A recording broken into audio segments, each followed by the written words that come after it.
So here I am. This is the ceiling fan armature with two sets of coils in parallel, different wires for each one. So last night off camera I rolled up a piece of perforated iron. Usually it's the angle sign with the holes. They also have it in a flat stock. This was the closest I could find to something that I could bend between Home Depot, Tractor Supply, Restore Store. A limited number of options here in the Berkshires. They had the strapping, but the strapping is only 3/4 of an inch wide, so that wasn't going to really work for us. So this is what I have. I super glued it last night, which was interesting.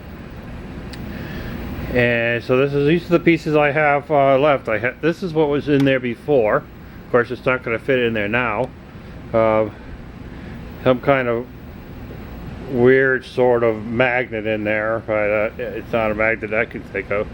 Creates the field for the motor to operate. This won't fit in there anymore, so throw that one away. I kept this piece so I could probably use it to mount the shaft to a permanent location when I do finish it up.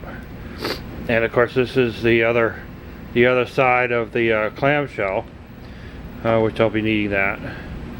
So this thing fits into the hole, and there's a space around it. Let's see if I could do all this with one hand. Oh.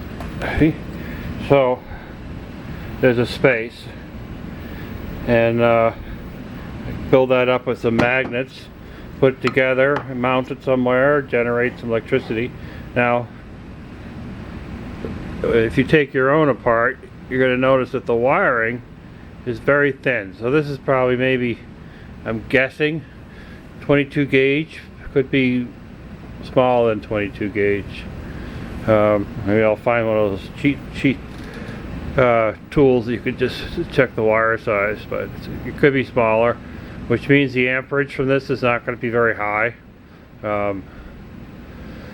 The rating on the casing is 0.82 amps, so that's not much.